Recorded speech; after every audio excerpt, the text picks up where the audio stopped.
to studying melanin come together and publish every 4 years. So if you're not a member of the clan, then you have to pay for it. It's $650. And it was interesting because most of the contributors and researchers were from universities or from countries where most of the people were melanin recessive. And one of the things that's what I thought was very interesting. So obviously the specimens that they used for their research didn't come from them.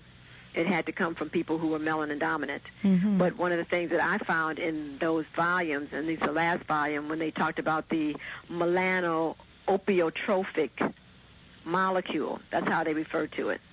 Okay. Opiotropic. That's correct, because part of the structure of melanin is exactly like the opiate drugs.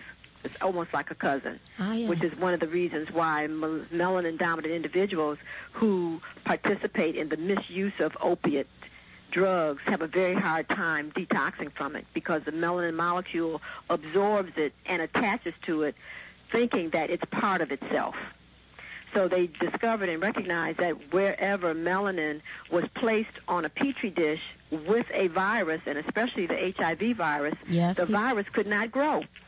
And in the book, they talked about the fact that this was very exciting because melanin was one of the new drugs that was going to be looked at as a treatment for HIV and virulent viral diseases. Now, it's interesting because the fellow that called, it was an AIDS researcher, and he was very much interested in the differences between people. I don't know that he got that far with his research with melanin, but I do remember when Dr. King, Richard King, was a guest on Black Talk, he talked about the inability or the difficulty it is for melanin-dominant people to kick the habit, if you will, of those opiate drugs. Because it's because the melanin molecule reads it as part of itself and binds to it. And so if the drug rehab programs do not have within the program a protocol that splices the opiate off of the melanin molecule, these individuals have an extremely high recidivism rate. And to this day, I don't know any publicly funded programs that have looked at nutrition that is necessary for the melanin-dominant individual and has supplied them with the chelators, because you use a chelator to actually cut that off. That will actually then allow that to be excreted through the kidneys or liver out of the system so these individuals can be free. And a chelator is what? A chelator is a substance that actually binds, based on the molecular charge, to another compound, making it now have a neutral effect in the system where it can actually be eliminated. So let me just go back a little bit. You made the distinction that melanin-dominated and melanin-recessive people are definitely different types of people. Immune function is different. Neurologic awareness is different, etc. Even our circulation is different. And when you look at the need that for every melanin molecule, there's a neuron that goes to it. There's an artery and a vein that goes to it, because that's what's necessary to nurture the melanocyte. Then the structure is obviously different, because you're not going to have the same amount of perfusion of nerves, arteries, and veins to a surface area that doesn't have a melanocyte. And if the melanocyte secretes very little melanin, which is what happens in Caucasians, they don't have the same blood supply. So it's real obvious. This is why Caucasians, for example, it's known that they have a well-developed deep circulation, but a very poorly developed superficial circulation. So therefore, they become very heat intolerant very fast, because they have no way of dissipating the ambient heat that they're absorbing from the environment, as opposed to melanin-dominant individuals who have the melanin on the surface. I told you that the property of melanin is that it absorbs heat and then actually gives it back into the environment. So it actually acts like a cooling system. That's part of what superconductivity is about. And so we can be in very, very warm climates and not find it debilitating at all. Caucasians cannot do that. And the fairer they are, that is, with less melanin, that the granules are so small, etc., they become just prostrate. This is one reason why they find that when it becomes warm, they feel much more comfortable disrobed. Where in Africa, you can go into the deepest part of Africa, and these individuals will have all kind of things on their bodies that Caucasians cannot wear. And as a matter of fact, when we go to Egypt and we're out on the desert, we're not out on the desert with no clothes on, because we find that basically covering yourself is very, very important, because as that heat is given off, you don't want to dehydrate. You don't want to have, you have to maintain moisture. So your clothes become moist underneath, and the skin can stay moist without you having to drink excess water, but the heat is actually dissipated. So any of the Bedouins, et cetera, you see them, they're not without clothing on the desert. They're very heavily layered. But Caucasians cannot tolerate that when they go into that environment. Because we are different, so then that means we have to eat differently. We as black people shouldn't eat the same things white people eat. Of course. So that's why dogs and cats don't eat the same thing, and that's why rabbits and squirrels don't. So we as black folk really need to watch. I mean, they advertise and market milk, dairy, and cheese products. 88% of the African world population cannot tolerate dairy products because they don't have the lactase enzyme to break down the milk sugar. And so, no, after the age of 5, we become very intolerant to that, and it becomes mucus-producing for us.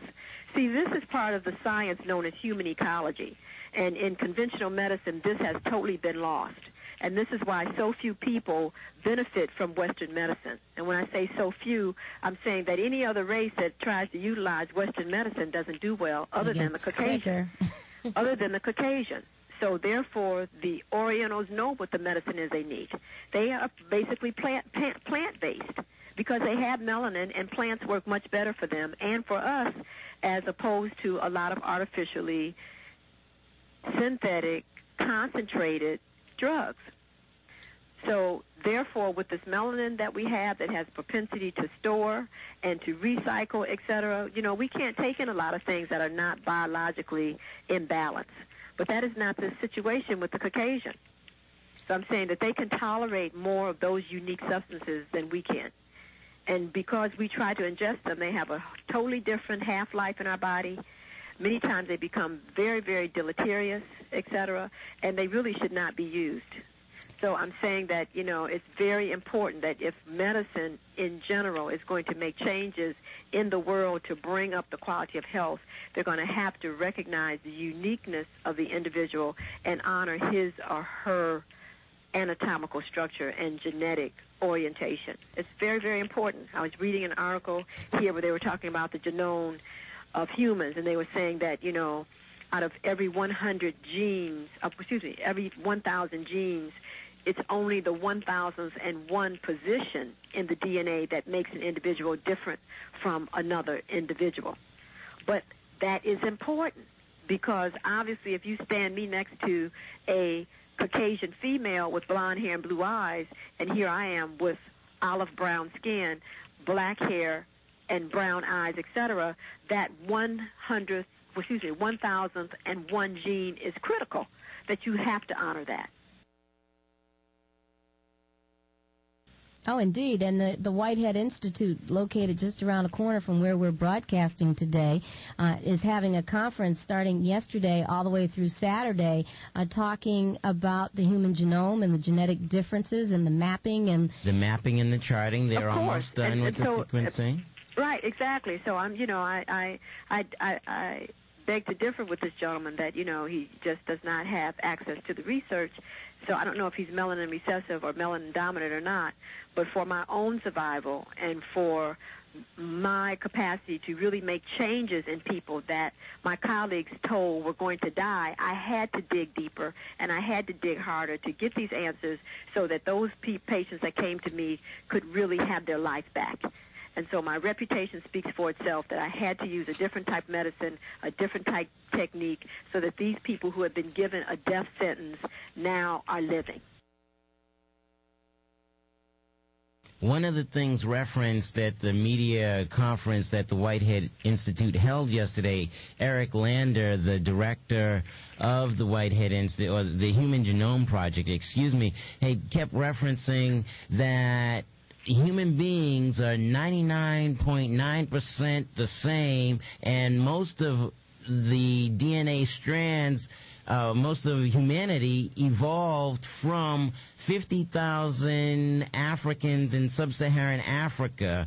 And so there isn't that much difference between us as human